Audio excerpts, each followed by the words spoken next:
Welcome to the final segment of the Dynamic Leadership Development Plan series. Today we're talking about how to embed development into your culture, not as a form, not as a one-time meeting, but as something that lives in the way that you lead and manage every day. Let's start with the simple idea that's easy to say and hard to live. Leadership is not one size fits all. I recall reading that the highest form of discrimination is treating everyone the same. And it took me some time to think through that, but I get it. And it's very similar to the statement that leadership is not one size fits all. But most systems pretend that it is. Outdated playbooks and rigid roles often push leaders to act the same regardless of context, charging ahead when they should pause, rallying the team when the energy is flat, or forcing structures when autonomy would serve better. This segment offers a clear, flexible tool to help you lead with more intention by recognizing where you are and responding in a way that supports intrinsic motivation, capability, and growth. And I like to use frameworks because they help when it's the most difficult. It's the most difficult when we're on the verge of fight or flight. And with the VUCA environment that's going on, I'm recording this in April of 2025 in the US, there's so much going on that the volatility, uncertainty, complexity, and ambiguity can rise to that level where we're always on edge. Well, when we're on edge, we tend to go with survival reactions instead of well thought out plans or going back to our strategy. We react. And those reactions, if the reaction then equals the response, which then equals the action, then we're operating out of the past, out of the associations of what worked in the past, but we're in a new situation now. That's why I like to use frameworks, and I'll introduce one today to help you with making sure that we're living the development plans. Now, we call it the current situation grid, a 4-box tool built on 2 simple questions. Internally, are we performing or underperforming? Externally, is the environment favorable or challenging? That's it. 2 dimensions, 4 combinations, but it opens the door to smarter, more aligned conversations. This works whether you're looking at an individual, a team, a department, or the entire organization. It gives language to what you might already feel, but may not be saying out loud. Here's why this matters. Let's say a team is hitting their numbers in a favorable market. Great, but it's worth asking, are we building capability or just riding momentum? Or maybe a team is performing well despite tough conditions. Maybe there's turnover, supply chain disruptions, or market shifts. That's not just success, it's resilience. Now that's where multiplier behavior shows up. On the flip side, if results are down in an otherwise favorable environment, it's time to dig deeper. Is the issue focus, clarity, execution? And when both performance and conditions are tough, the answer isn't to push harder. The answer is to realign. Maybe that means redefining success for a season, protecting morale, or introducing metrics that foster learning, not burnout. This is essential to maintaining a growth mindset. It's very easy to slip into a fixed mindset when things seem to stop working, things we've relied on. And this is where the survival response can kick in when we least need it. This tool helps you see clearly and choose the next step more intelligently. And here's the key. It's not a scoring system. There are no right boxes.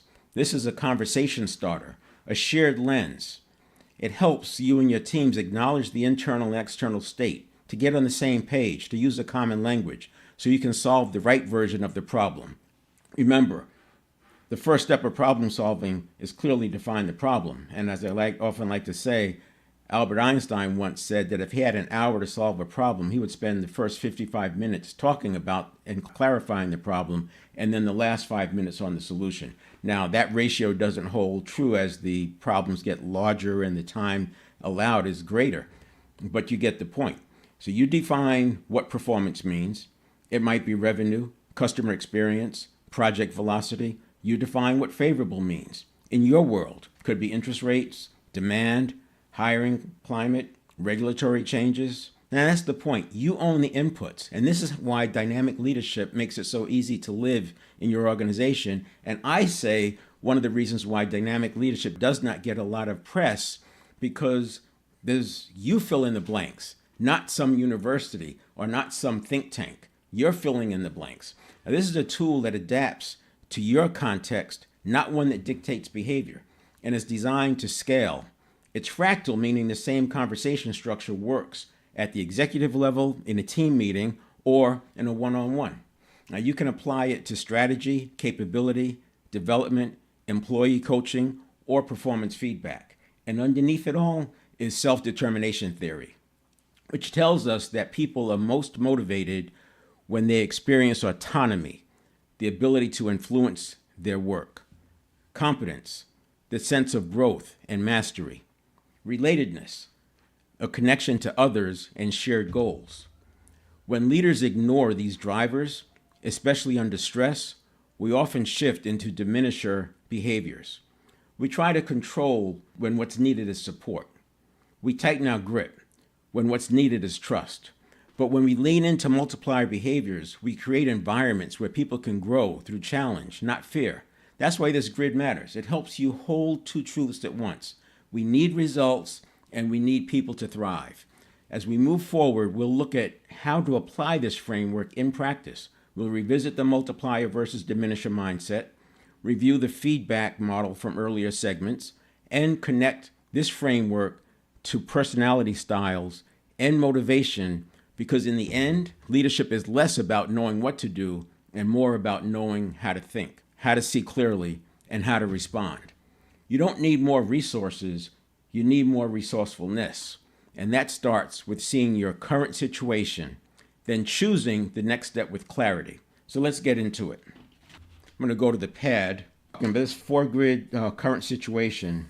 And the reason this makes sense is because when I first learned about the SWOT analysis decades ago, right? I mean, you do a SWOT analysis and it didn't change. First of all, it was more of a manufacturing environment, less of a technology environment, but the SWOT analysis didn't change very much, right? So a few years later, that SWOT analysis still held, because manufacturing, it tends to move slowly.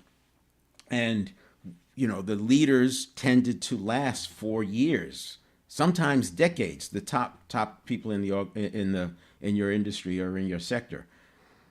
But now with startups and private equity and buying and selling firms and so much going on, the change can happen quickly. Before you even get the strategy working on all legs, that SWOT analysis can be out of date.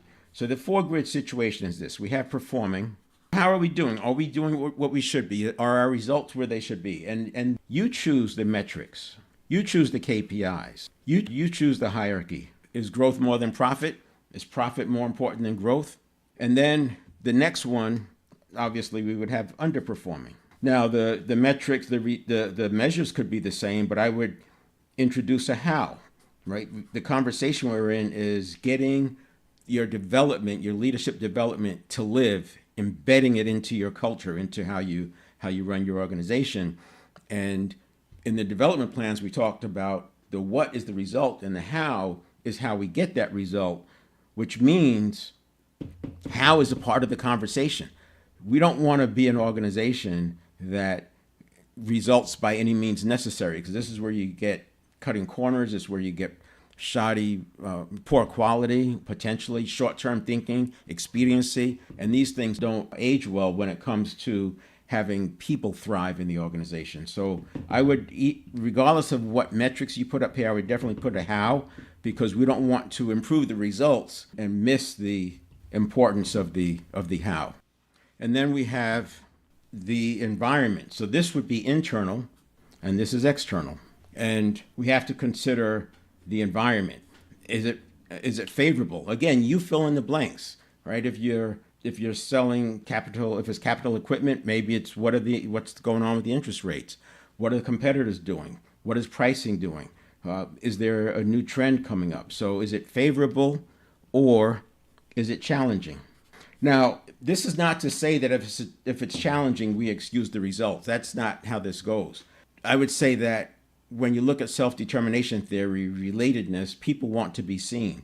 It's important to acknowledge, when you're talking about results, it's important to acknowledge that the environment is challenging. You don't want to just gloss over that and launch into talking to the person about where they're deficient. You want to acknowledge it, and then you can pivot the conversation to things along the lines of innovation or getting other people in the boat or trying trial and error or starting some skunk works, maybe getting out there and talking to customers, finding out what's going on. You have to get more information because in challenging environments, there's often opportunities, right? This is a shift. Things are shifting. And the early adopters or the people who get in there early can get the opportunity. This is, the saying that you never let a crisis go unused. It's kind of like that. So we want to know, are we in a favorable environment or a challenging environment? And then these are the ones we want to watch for.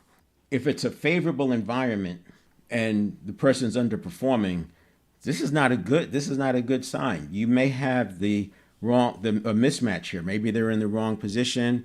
Maybe something's going on. You got to find out what's happening. On the contrary, if you have a challenging situation and a high performer, you likely have somebody who's really leaning into the multiplier type behavior. So this is important. I mentioned this underperforming in a favorable environment. They might have challenges going on internally, but there's something else that could be happening. And this is why I recommend doing 360s. Now there's formal 360s that are facilitated. That's at one end of the continuum. And then you can have half and half. You can have a formal 360, but you facilitate it in-house. If you have an HR department, they would take a role with that, of course. But you can do a dynamic 360 at any time, and it's called start, stop, continue. In my opinion, this is underrated. So what you do, here's how it works. At the beginning of your checkpoint meeting or when you're setting up the checkpoint meeting, let them know as part of the meeting, you do want to get some ideas about how we can improve things around here. And the connection could be, it's a VUCA environment, right? Volatility, uncertainty, complexity, ambiguity. Things are changing all the time. We're sure there's some opportunities. Maybe some doors are open, were closed before. Maybe there's some new opportunities. Maybe our capital position makes it possible to take on some things that maybe technology has made it. There's a lot of context for why to ask the people on the front line or your direct reports for ideas about what you can do to move the action forward. So it goes like this. In the context of being a high-performing organization, either me as the leader or the leadership team, what are some things that you think, in your opinion, that we should start doing to move further towards being high-performing? And listen. Don't defend. Just listen. Maybe take a note or two, but you want to be watching them. You want to make sure you're listening and hearing and sending signals that this is okay, that you're okay. Yes, you can go down that path. Yes, you can criticize me. It's a safe space. The first time, people will be cautious. If you do this 2 or 3 times, by the 3rd or 4th time, they're just telling you. Why? Because one, there's not a lot of negatives that they have. It's 1 or 2 things. Because they see you actually pay attention to and do something about it, they will share it. And then it just gets better and better. The first time it may be uncomfortable for you, it'll be uncomfortable for them. But the main thing is don't judge, don't evaluate what they're saying, don't defend, just listen and encourage more talking. Tell me more about that. Tell me more. Is it this way or is it more that way? Just not judging, not challenging them, but just to get clarity. And then after they've exhausted the start, which is, like I said, is usually only one thing, and you might have to press them. Well, there's got to be something we can do. I mean, maybe throw some suggestions out there based on what you've been hearing. And then the next one is, okay, now I know that sometimes we may be pushing as hard as we can, but there's some things that we're doing that are getting in the way. Maybe some old playbook activities that don't make sense anymore. What are some of the things that me or the leadership team should stop doing? I like doing it just me, but by opening up to the leadership team, it creates a safer space. But you don't want to take yourself off the hot seat. What are some things that we should stop doing that are getting in the way, that are maybe causing some friction or maybe causing some rework, maybe hurting quality? And this is interesting because I've seen organizations layer quality on with checking and testing and checking and testing and correcting instead of going back to the root cause. I talk about, at some point, you want to make sure you're draining the swamp, not just fighting alligators. You want to go upstream and deal with the root causes so you're not always correcting. I've seen organizations that they tear things down and start over again. They're wasting so much resources. They're They're wasting so much time because their quality model is checking versus prevention. And then the last one is more of a positive, right? That's good. Now, what are some of the things that we should continue doing? So I recommend doing a 360 start, stop, continue. The reason that's important is you might find out that for this person who's underperforming, you are creating the unfavorable or the challenging or unfavorable environment. I would do it for these folks too, because you can always learn something. But isn't it interesting if you find out that you are causing the challenges and you are the reason for their underperformance? You may not be 100% the reason, but if you're in that chain and you're early in the chain, you may want to hold off on what you were going to say. And that does happen. You'll experience that. And that's a good thing. That's the start, stop, continue. Now what I want to do is take a look at the multipliers in diminisher behavior. This is from the book Multipliers. It's a great book, Susan Weisman. I recommend reading it along with Good to Great and Great by Choice. There's no need to reinvent the wheel. These books, Good to Great, Great by Choice, and Multipliers, the first two are by Jim Collins. This one's by Susan Weisman. These books went through deep research because they approached it from a scientific method, which means they had to do the amount of research that justified making the profound stake in the ground statements that they did. So there's always going to be another book written. I remember looking at the amount of leadership books that were written in 1 year, and it was astounding.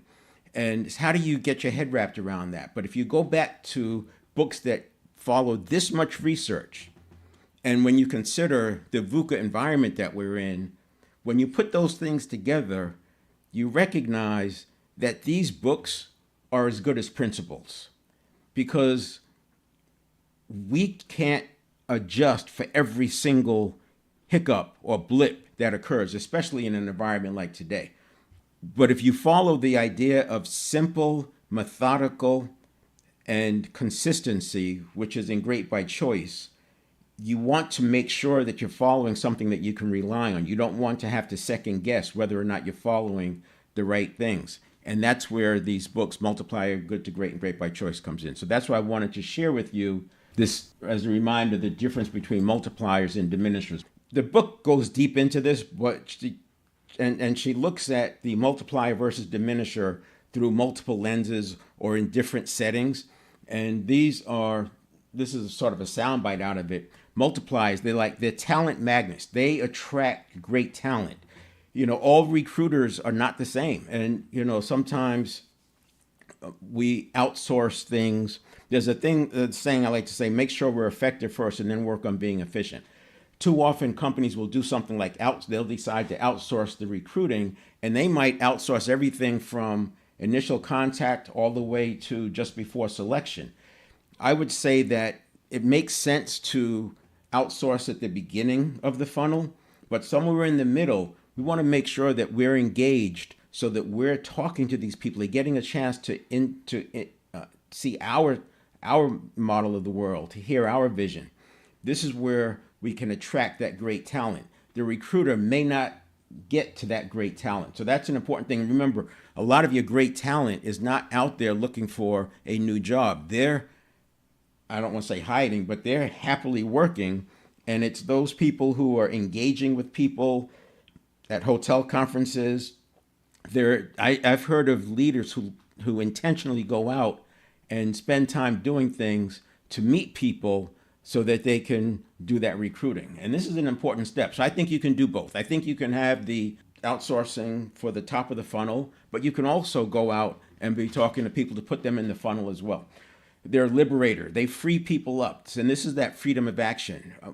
When you give a certain amount of freedom of action, people thrive, and the dopamine and the serotonin kicks in because it's supporting the self-determination theory. But what happens, it runs out. The body, our systems become very efficient. And so once that burst goes and it's making the person work harder and give more and give their all, but then it gets boring. And so we have to keep upping, but doing it in a way that keeps them thriving, not in a way that gets them demotivated. It's the same thing with how we speak to them, etc. They're challengers. They challenge people, but do it in a way that is within the person's capabilities. and a debate maker. It's an art to debate, but debate to uncover truth as opposed to debate to figure out who's right or wrong. I like to approach it from the standpoint of, if you and I disagree, then if you disagree with me, then I disagree with me until we figure out which one of us is missing something. And that's a powerful place to come from, because it gets into this conversation and you're giving and taking. And usually out of a good conversation like that, you arrive at one of those 3 + 3 = 9 kind of situations.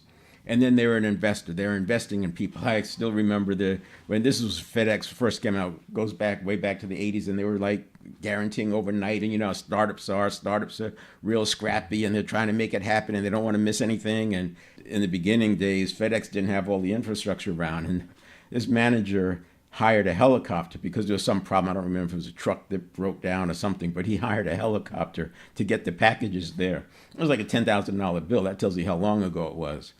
The manager thought he was going to get fired, and the president, why would I fire you? I just made a $10,000 investment in you. And that always stuck with me, because we have to be able to look at mistakes and problems as investments. And there's a slide I'll show you in a few minutes that speaks to that.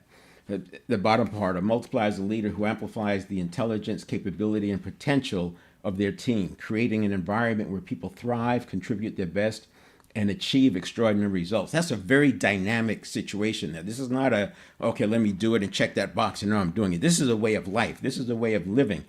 That's why dynamic leadership aligns with it so well. The name dynamic says it all. And then diminishers, they're looking at building their empire. They may be tyrants. I don't have any stress, I give stress, that kind of thing. If I want your opinion, I'll give it to you. They're know-it-alls. They make the decisions, the micromanager, and they don't realize they're doing it. And sometimes this happens out of a survival response. And I encourage you as leaders and owners to start recognizing survival responses around you as well as your own. And it goes like this. If you're in a solid physiological state of being and you're in a solid cognitive state of being and you get bad news, you can handle it with grace. But if you're already like on edge, and that bad news comes in, it can trip us into fight or flight, and it happens very, very quickly. And it's a survival reaction because it's life or death. It treats that bad thing as a tiger on the Serengeti, and that means life or death. So even though it's something that's easily solvable, it just needs some attention and time, we go at it like it's life and death, and then everything is just bad. And now we're attacking the person who told us, not because we want to attack them, but because our energy is up, our intensity is up, and it goes at them full force. And they receive it as, wow, they're really mad at me, and all they were the messenger. So you want to recognize that in yourself and others. Now, the interesting part is once that fight or flight happens, it becomes a neurobiological event. You have the cortisol flowing through, you're prepared to release the adrenaline, and maybe the adrenaline is already coming. It takes time to wind down from that. So you may want to excuse yourself. Hey, look, we're going to have to look at this, but let's come back and take a look at it. Let's meet at 10:30, whatever. Giving yourself that time to pause, do some deep breathing on your own, and then approach it more from a conscious mind standpoint. When you get into fight or flight, what happens next is a survival reaction. And that reaction is based on what's worked in the past. And often what's worked in the past is totally wrong for what we need today. And that's where the attack comes, or the withdrawal, or the screaming, or the control. All of these things are survival reactions. And what you don't want is for your survival reaction to equal your response. And if it equals the response, it's very likely the response will lead to an action that matches, and that's where you have some problems. So you still have an opportunity to stop it at that response level. And so instead of responding with, here's what we're going to do, the response is, hey, let's get back together and talk about this. Let's get so-and-so and so-and-so in the room. And that gives you a chance to calm down. Trying to get your cortisol, it's like putting toothpaste back in the tube, trying to get your cortisol to wind down once it's already released. So I wanted to just show that. And again, I'll read the bottom. A diminisher is a leader who unintentionally stifles the intelligence and capability of their team, limiting contribution and innovation by hoarding control and creating a restrictive environment. So some managers and leaders live in this state all the time because they're always in fight or flight. So hopefully you'll be able to see some of that as you think about leadership and development in your own organization. First thing I want to do is look at remind us when we talked about creating development plans last week, we focused on foundational plans. We didn't deal with gap closing, and gap closing is really all about the assessment. It's not a whole lot you can do. You can pull up assessments online. You can just make an assessment as a leader. We know how to do that. But I want to make the distinction that the foundational plans were the 2-year development plan I talked about, the one you set up in the onboarding meeting and the onboarding process, laying out the leadership processes, the methodologies, etc. But in this case, if we're talking about underperforming or addressing a challenging environment, preparing for crisis or what have you, there might be some gap closing work to do, and that's a different kind of a development plan. But I can't tell you what that's going to be, right? This is something that you do with assessment and analysis and using your experience. If you have an HR department, obviously they're going to play an important role there. This slide was from last week. So here we had the proficiency levels, skill maturity and scaling, where and everybody doesn't need to be at mastery, right? Are they completely unaware of it? Well, there's some development.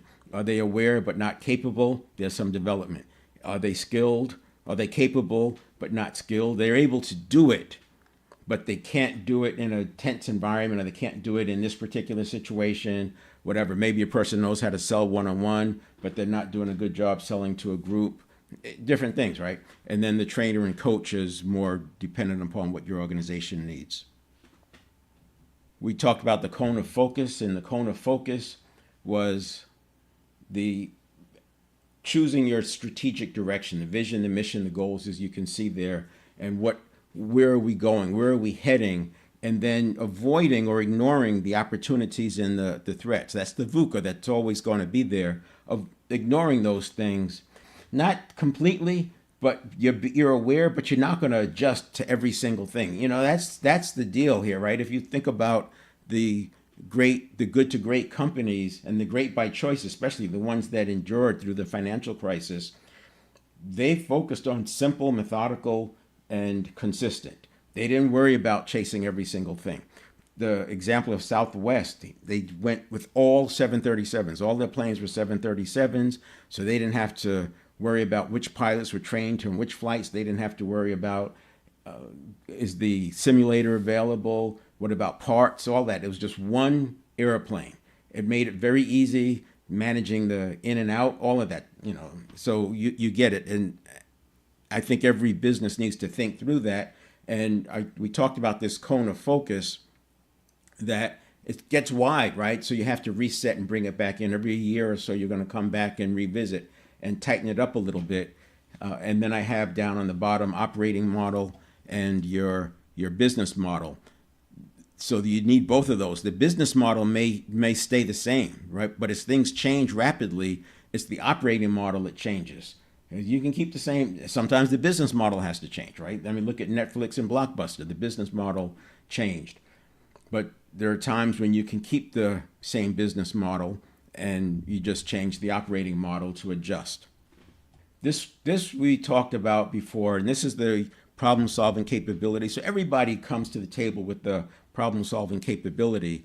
The challenge is, under stress, are they actually able to access all of it? And this is where we limit their freedom of action to about 80% of their problem-solving capability. That freedom of action, it gives them the autonomy and the authority and judgment and learning for them to grow and have some experience, and some jazz, right? Some kind of experiencing some of the risk and then the reward that goes with that when you solve it.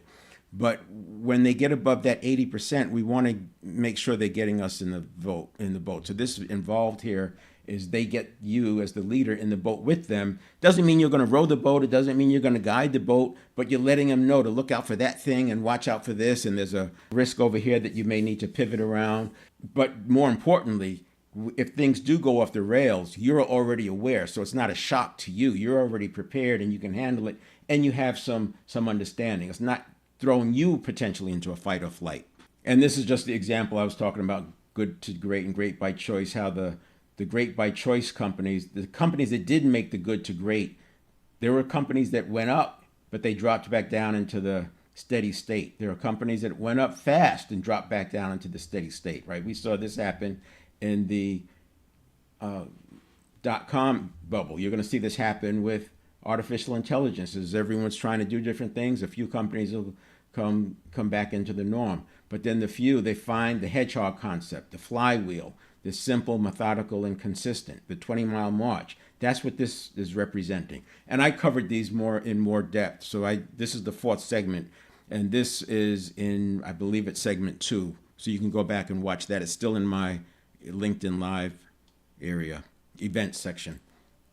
And then this is a big one. Not all feedback builds performance. So this is the red, blue, and white language.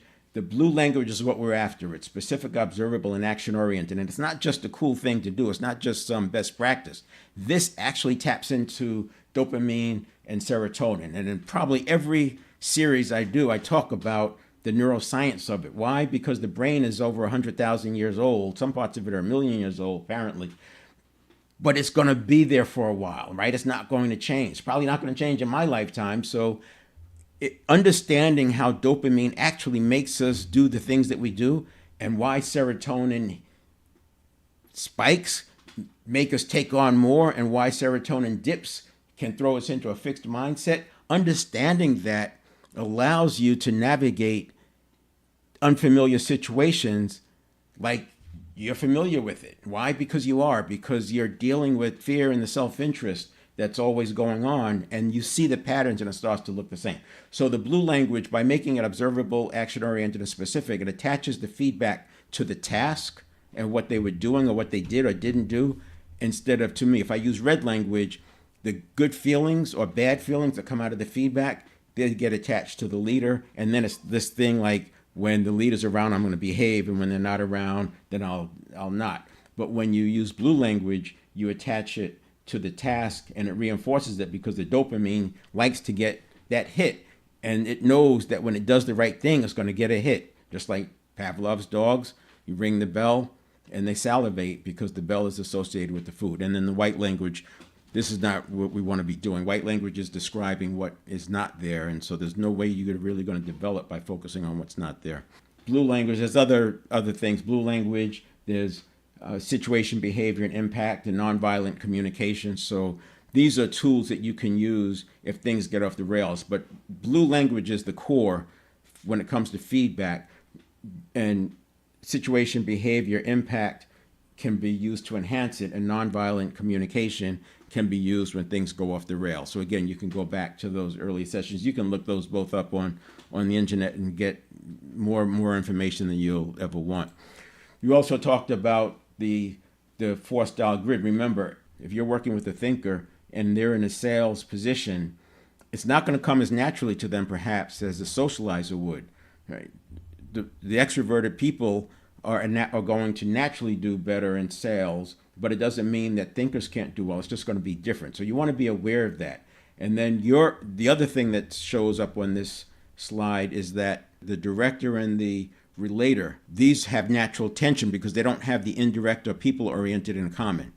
And the thinker and the socializer have natural tension because they don't have the directness and the people-oriented in common. So the point here is that when you don't have one of the dimensions in common, there's going to be natural stress, and just trying to communicate gets harder. You can also see that happening in Myers-Briggs with the N and the S, the intuitor and the sensor. That's the biggest area of breakdown in business. The N likes the big picture first, the S likes the concrete and detail first. They both can handle each equally, but it's which one they like first. If you can get to the point where you're able to be fluid and introduce things like that when you're talking to them, then you'll start to see the power of looking at the leadership and leadership development in the context of how the brain works.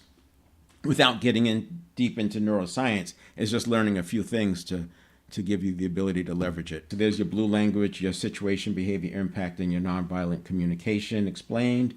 And nonviolent communication is something you may want to role play with your senior staff, especially if there's like volatile environments or a lot of negative activity going on. Nonviolent communication is a good place to start.